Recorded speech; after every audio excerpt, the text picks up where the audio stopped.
Hello there. Welcome. It's late, isn't it?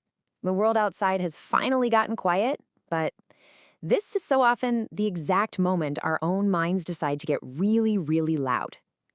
If you're lying there awake, just feeling the weight of the day, or maybe the worries about tomorrow, you're in the right place.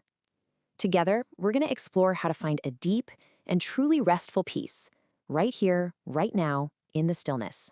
Does this sound familiar at all? The second your head hits that pillow, it's like your thoughts just become this tangled mess of wires, and you're trying to untangle every single problem, every concern, every what if. You find yourself replaying the entire day and then pre-playing all of tomorrow. It's just exhausting, isn't it? And man, can it feel incredibly lonely.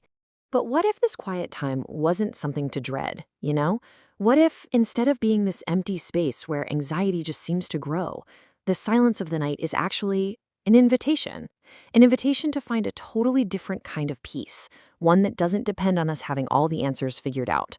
So, to start, let's just acknowledge this whole experience. It's so common. So many of us struggle when all the distractions of the day finally fade away and we're just left alone with our thoughts. This is what we're going to call the challenge of the tangled mind at night. Okay, but what if we could totally reframe not quiet? This brings us to our very first big idea, discovering the power of what we'll call sacred silence. We've gotten so used to constant noise that, true stillness can feel, well, uncomfortable. But let's explore seeing it not as this empty void, but as a space that's been cleared out for something so much better. So what even is sacred silence? Well, think of it like this. All day long, we're just bombarded with static, right? The noise of the world.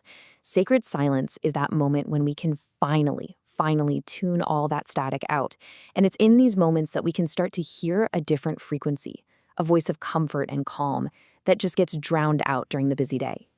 And this leads us to an absolutely crucial truth about the kind of peace we're all looking for. It's not about your problems magically disappearing. Nope. True, lasting peace is this steadfast presence that you can have right in the middle of your own personal storms. Okay, take a look at this. This shows us two different realities happening at the exact same time. On the left, you've got the storm's reality. A furious storm is raging, the boat is swamping with water, and the disciples are understandably panicking. That was their truth. But look at the right, a deeper reality. In that very same boat, Jesus was sleeping peacefully. Why? Because he was anchored in the truth that his Father was in control. And this is the core message right here. Our peace doesn't have to be a little boat getting tossed around on the waves of our circumstances. It can actually be an anchor, fixed to something so much more stable. The very character of a God who holds our tomorrow, even when we can't see it clearly at all. So how do we make this practical? How do we bring this into our bedroom at 2 in the morning? Well, we move from just understanding peace to actively claiming it. This next part is all about using our own voice to speak peace into our situation, to literally push back against the noise of anxiety. Let's start by speaking this first declaration out loud. Even a whisper is powerful. Try saying this with me right now. I rebuke every spirit of anxiety, fear, and restlessness. When you say that, you are taking authority. You are refusing to let those feelings run the show tonight. You're drawing a line in the sand. All right, next, let's deal with the noise. Let's speak this together. I command the noise of the world to be still. And this isn't just about the sounds outside, is it? It's about that much louder internal chatter. You are commanding all of it to be still, making space for actual quiet. Now let's shift and turn to a positive affirmation. Say this one with faith. My sleep will be sweet. See, we're not just pushing away the negative stuff. We are actively inviting in the positive. This is a declaration that your rest can be restorative and deep and good. And finally, let's ground ourselves in a feeling of security. Let's say this.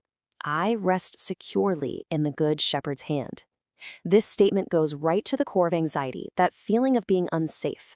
It's an affirmation of trust, a powerful reminder that you are held and you are protected. So as we bring this all to a close, let's focus on one last really powerful image. Because this is the ultimate goal, to have a peace that doesn't just visit you now and then, but one that actually stands guard over your heart and your mind. This isn't just a calm feeling we're talking about. It's an active, protective force.